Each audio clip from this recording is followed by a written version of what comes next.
ಏಕರ್ಸ್ಗೆ 92 16.03 ಏಕರ್ಸ್ಗೆ ಮತ್ತು ಈ ಥರ 10.30 ಏಕರ್ಗೆ 97/A 10.65 ಏಕರ್ಗೆ ಮತ್ತು ಇದು 80 ರಿಜಿಸ್ಟರ್ಡ್ ಡಾಕ್ಯುಮೆಂಟ್ಸ್ ರೀ ಇದು. ಮತ್ತು ಈಗನೂ even now owners are we are the owners ಅಂದರೆ even now we are the owners. ಯಾಕೆ ಅಂದರೆ ನಮ್ಮ ಅಪ್ಪ ಅಮ್ಮ ಹೆಸರು ಮೇಲೆ ಇದೆ, ಎರ್ರ ಮಂಜಿರೆಡ್ಡಿ ಮತ್ತು ಕೋಟೇಶ್ವರಮ್ಮ ಅಂತ. ತಹಸೀಲ್ದಾರ್ ರಿಜೆಕ್ಟ್ ಮಾಡಿದ್ರು, ನಮ್ಮ ಅಪ್ಪ ಅಮ್ಮ ಹೆಸರು ಮೇಲೆ ಇದೆ. These are all the original documents which we registered in 2014. We are the true owners of the land, and this is the registered Dana Patra or say gift deed which my father has given to my sister Achamamba. And so this is the ultimate proof that we are the owners of the land. ನಮ್ಮ ಹೆಸರು ಹನುಮಾರೆಡ್ಡಿ ಅಂತ. ನಾವು ಅಂಜಿರೆಡ್ಡಿ ಅವ್ರ ಮಗ. ನಾವು ಆಂಧ್ರ ಪ್ರದೇಶದಿಂದ ಬಂದಿದ್ದೀವಿ. ಇಲ್ಲಿ ಬಳ್ಳಾರದಲ್ಲೇ ಇದ್ದೀವಿ, ಸಿರಿಗುಪ್ಪ ತಾಲೂಕು ಹಲೇಕೋಟೆದಲ್ಲಿ 51 ಎಕರೆ ನಮ್ಮದು ಲ್ಯಾಂಡ್ ಇದೆ. ಆದರೂ 2014ದಲ್ಲಿ ನಾವು ಖರೀದಿ ಮಾಡ್ಕೊಂಡಿದ್ದೀವಿ. ನಮ್ಮ ಅಪ್ಪ ಅಮ್ಮ ಜೊತೆ ಬಂದು ನಾನೇ ಇದ್ದು ಖರೀದಿ ಮಾಡಿದ್ದೀನಿ. ಖರೀದಿ ಮಾಡಿದ ಮೇಲೆ ಎಲ್ಲ ಡಾಕ್ಯುಮೆಂಟ್ ವೆರಿಫಿಕೇಷನ್ ಮಾಡಿದ್ದೀವಿ, ಓನರ್ಸ್ ಜೊತೆ ಮಾತಾಡಿದ್ದೀವಿ, ಆಮೇಲೆ ನಿರ್ಣಯ ತಗೊಂಡು ನಾವು ಖರೀದಿ ಮಾಡ್ಕೊಂಡಿದ್ದೀವಿ. ಇದರಲ್ಲಿ ಎಷ್ಟು ಸುಳ್ಳಿಲ್ಲ, ಏನು ಫುಲ್ ಡಾಕ್ಯುಮೆಂಟೇಷನ್ ಪ್ರೂಫ್ ಆಗಿದೆ ನಮ್ಮ ಹತ್ರ. ಎಲ್ಲ ಟ್ರೇಸಬಿಲಿಟಿ ಆ್ಯಂಡ್ ಟ್ರ್ಯಾಕಿಂಗ್ ಎಲ್ಲ ಇದೆ. ಈಗ ಏನು ನಡೀತಂದರೆ 2014ದಲ್ಲಿ ನಾವು ಖರೀದಿ ಮಾಡಿಕೊಂಡು ಲ್ಯಾಂಡು, ಅದು ಭೂಮಿ ಸರಿ ಇಲ್ಲ. ಆ ಸರಿದಕ್ಕೆ ಒಂದು 4-5 ವರ್ಷ ನಮ್ಮ ಅಮ್ಮ ಅಪ್ಪ ಅವರು ಕೆಲಸ ಮಾಡಿದರು ಅದ್ರ ಭೂಮಿದಲ್ಲಿ. ಆಮೇಲೆ ಏನು ಮಾಡಿದರು, ಅದು ಸರಿಯಾಗಿ ರಿಸಲ್ಟ್ ಬರ್ತಾ ಇಲ್ಲ ಅಂತ ಕೋವಿಡ್ ಈ ಸಮಯದಲ್ಲಿ ಸ್ವಲ್ಪ ಟೈಮ್ ಗ್ಯಾಪ್ ಬಂತು. ಗ್ಯಾಪ್ ಬಂದ ಮೇಲೆ ನಾವು ಮತ್ತೆ ಆವಾಗ ಗೊತ್ತಾಗಿದೆ ಏನಂದರೆ, ಕೆಲವರು ಆ ಲ್ಯಾಂಡ್ ಬಗ್ಗೆ ಅದು ಇದು ಅಂತ ಬೇರೆ ಬೇರೆ ವಿಷಯ ಹೇಳಿ ಗೌರ್ಮೆಂಟ್ ತಗೋಬೇಕು ಅದು ಇದು ಅಂತ ಹೋರಾಟ ಮಾಡ್ತಾಯಿದ್ರು. ಆದರೆ ಅದು ಕರೆಕ್ಟ್ ಅಲ್ಲ, ಅದು ನಮ್ಮ ಪ್ರೈವೇಟ್ ಪ್ರಾಪರ್ಟಿ. ಇನ್ನೊಂದು ವಿಷಯ ಏನಂದರೆ, ನಮ್ಮ ಅಪ್ಪ ವಯಸ್ಸದಿಂದ ನಮ್ಮ ಅಮ್ಮ ಅವರು ಎಕ್ಸ್ಪೈರ್ ಆಗಿದ್ದರು 2023ದಲ್ಲಿ. ಅದಕ್ಕೆ ನಮ್ಮ ಅಪ್ಪ ಅವರು ಏನು ಮಾಡಿದರು, ನಮ್ಮ ಅಕ್ಕ ಮೇಲಕ್ಕೆ ದಾನಪತ್ರ ಮಾಡಿದರು ಪ್ರಾಪರ್ಟಿನ.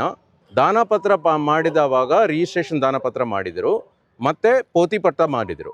ಪೋತಿಪಟ್ಟ ಮಾಡಿದ ಮೇಲೆ ತಹಸೀಲ್ದಾರ್ ಅವ್ರಿಗೆ ರಿಕ್ವೆಸ್ಟ್ ಮಾಡಿದ್ದೀವಿ, ಯಾಕೆಂದರೆ RTCನಲ್ಲಿ ಎಂಟರ್ ಮಾಡೋದಕ್ಕೆ. ಈಗನೂ ನಮ್ಮ ಅಪ್ಪ ಅಮ್ಮ ಹೆಸರಿನಲ್ಲೇ RTC ಡಾಕ್ಯುಮೆಂಟ್ ಎಲ್ಲ ಐತೆ 2014ಇಂದ. ಅವ್ರು ಏನು ಮಾಡಿದರು, ವಿತೌಟ್ ವೆರಿಫಿಕೇಷನ್ ನಾವು ಲೆಟ್ರ್ ಎಲ್ಲ ಕೊಟ್ಟಿದ ಮೇಲೆ 1 ಮಂತ್ಗೆ ಟೈಮ್ ಸಿಕ್ಕುತ್ತೆ ಅವ್ರಿಗೆ. 15/2/2026 ನಾವು ಬಂದು ಅವ್ರು ಮೀಟ್ ಮಾಡಿದೆ, ಫೋಟೋಗ್ರಾಫು ವಿಡಿಯೋ ಎಲ್ಲ ಮಾಡಿದ್ವಿ. ಆದರೂ 11/3/2026 ಅವರು ಒಂದು ಆರ್ಡರ್ ಕೊಟ್ಟರು. Without asking any clarification from us, she rejected our application blatantly saying that ಇವರೆಲ್ಲ ಸುಳ್ಳು ಅಂತ ಹೇಳಿ, ಇದೆಲ್ಲ ಫಾಲ್ಸ್ ಡಾಕ್ಯುಮೆಂಟೇಷನ್ ಅಂತ ಹೇಳಿ ರಿಜೆಕ್ಟ್ ಮಾಡಿದರು. ಈಗ ಅದು AC ಕೋರ್ಟ್ದಲ್ಲಿ ಅಪೀಲ್ಗೆ ಹಾಕಿದ್ದೀವಿ. ಇನ್ನೂ ನಂಬರ್ ಬಂದಿಲ್ಲ, ಅದಕ್ಕೋಸ್ಕರ ವೆಯ್ಟ್ ಮಾಡ್ತಾಯಿದ್ವಿ. ಇಷ್ಟೊತ್ತರದಲ್ಲಿ ನಾವು ಹೋಗಿ ನಮ್ಮ ಲ್ಯಾಂಡ್ದಲ್ಲಿ ಕೆಲಸ ಮಾಡ್ಕೊಳ್ತಾ ಇದ್ದಾವಾಗ ಕೆಲವರು ಬಂದು ಅಡ್ಡ ನಿಲ್ಲಿಸಿದ್ರು. ಅದಕ್ಕೂ ನಾವು ಪೊಲೀಸ್ ಸ್ಟೇಷನ್ ಹತ್ರ ಹೋಗಿ SP ಮೇಡಮ್ನ ಮೀಟ್ ಮಾಡಿ ಕೇಸ್ ಹಾಕಿದ್ವಿ. ಆ ಕೇಸ್ ಹಾಕಿದ ಮೇಲೆ ಅವರು ಮತ್ತೆ ನಮ್ಮ ಮೇಲೆ ವಾಪಸ್ ಬೇರೆ ಕೇಸ್ ಹಾಕಿದರು. ಅದಕ್ಕೆ ಸಂಬಂಧಪಟ್ಟವೆಲ್ಲ ಅಂದರೆ we are not there in the position at the time of the case and everything is fabricated, ಅದೆಲ್ಲ ಸುಳ್ಳು. ಆದರೂ ಅದಕ್ಕೂ ನಮ್ಗೆ ತೊಂದರೆ ಕೊಡ್ತಾಯಿದ್ರು. In this press, I want to only request all the officials who are involved in this to take a fair stance of the entire documentation and do the needful justice to us, and also ensure that such malpractices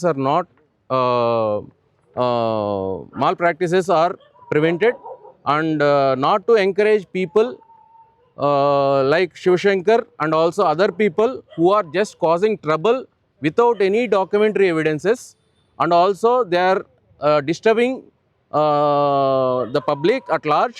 And not only that, there are poor farmers who are being suffered because of the actions of these people. ಅವ್ರು ಏನು ಮಾಡ್ತಾ ಇದ್ದಂದರೆ, ದುಡ್ಡು ತಗೊಂಡು ನಿಮ್ಗೆ land ಬರ್ತದೆ, ಅದು ಬರ್ತದೆ, ಇದು ಬರ್ತದೆ ಅಂತ ಹೇಳಿ ಏನು ಮಾಡ್ತಾ ಇದ್ದಾರೆ ಇವರು,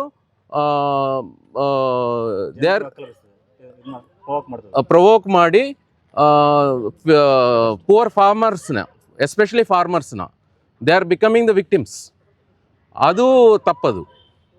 ಏನಂದರೆ ನಮ್ಮ ಹತ್ರ ಎಲ್ಲ ಟೋಟಲ್ ಬಿಗಿನಿಂಗಿಂದ ಬಂದು 2014ದಲ್ಲಿ ನಾವು ಖರೀದಿ ಮಾಡ್ಕೊಳ್ತಾ ಇದ್ದಾವಾಗ ನಮ್ಮ ಸಿಸ್ಟರ್ ಅವ್ರು US ಅಲ್ಲಿದ್ದಾರೆ. ಅವರು ಎಂಕ್ವೈರಿ ಮಾಡಿದರು, ಪೂರಂ ಫ್ಯಾಮಿಲಿ ಹತ್ರ ಎಂಕ್ವೈರಿ ಮಾಡಿ ಇದು ನಿಜ ಅಂತ ತೀರ್ಕೊಂಡು ನಾವು ಪರ್ಚೇಸ್ ಮಾಡಿದೆ ಲ್ಯಾಂಡ್. ಇದರಲ್ಲಿ ಯಾವ ಡಿಸ್ಟರ್ಬೆನ್ಸ್ ಇಲ್ಲ, ಎಲ್ಲ ಕ್ಲಿಯರ್ ಕಟ್ ಡಾಕ್ಯುಮೆಂಟ್ ಇದೆ. ಓನರ್ಸ್ ಎಲ್ಲ ಬದುಕಿದರು, ಹಂಪಾರೆಡ್ಡಿ ಬದುಕಿದರು, ರವಿರೆಡ್ಡಿ ಅವ್ರ ಫ್ಯಾಮಿಲಿ ಎಲ್ಲ ಬದುಕಿದರು, ನಮ್ಮ ಅಪ್ಪ ಅವರು ಇದ್ದರು, ನಮ್ಮ ಅಮ್ಮ ಒಬ್ಬರೇ ಎಕ್ಸ್ಪೈರ್ ಆಗಿದ್ದರು. ಎಲ್ಲ ರೆಕಾರ್ಡ್ಸಲ್ಲಿ ಇದೆ. ಕೋರ್ಟ್ ಕೇಸಸ್ಸು ಮತ್ತು ಎ ಸಿ ಆಫೀಸ್ದಿಂದ ಹಂಪಾರೆಡ್ಡಿ ಅವ್ರಿಗೆ ಇದಾಗಿದೆ, ಏನು ಲ್ಯಾಂಡ್ ಟ್ರಾನ್ಸ್ಫರ್ ಆಗಿದೆ. ಎಲ್ಲ ರೆಕಾರ್ಡ್ಸ್ ಇದೆ ಇದಕ್ಕೆ ಏನು ರಾಂಗ್ ರೆಕಾರ್ಡ್ಸ್ ಇಲ್ಲ, ಎಲ್ಲ ಕ್ಲಿಯರ್ ಕಟ್ ರೆಕಾರ್ಡ್ಸ್ ಇದೆ. And there is no legal aspect in this except only recently 2025 ending November 2026 the legal aspect came into picture only because the Tahsildar not performed her duty and she didn't take any cognizance of our appeal, and then she gave the reading with political pressure saying that all this is fake. So we have applied to Honorable AC, Assistant Commissioner, who has promised that he will look into the matter, and we pray that he definitely does that, and we will get our support and due justice from all the persons, all the people involved. And regarding the fabrication of the cases, yes, we are there for the long time fighting out, and we can prove our innocence. And the saddest thing in this is even the officials are getting blamed and involved in the false cases, even though they are fighting for true causes. That is the problematic thing. Even the previous owner of the land, he has been framed under the case along with us, just because that we went and made a complaint against the miscreants who came and sat before the tractor in our land when we are plowing the field. So this is the truth what I want to convey today. ಬಳ್ಳಾರಿಯ ನಿರಂತರ ಸುದ್ದಿಗಾಗಿ ಬಳ್ಳಾರಿ ಬೆಳಗಾಯಿತು ಚಾನೆಲ್ನ subscribe ಮಾಡಿ ಹಾಗೂ bell icon ಒತ್ತಿ.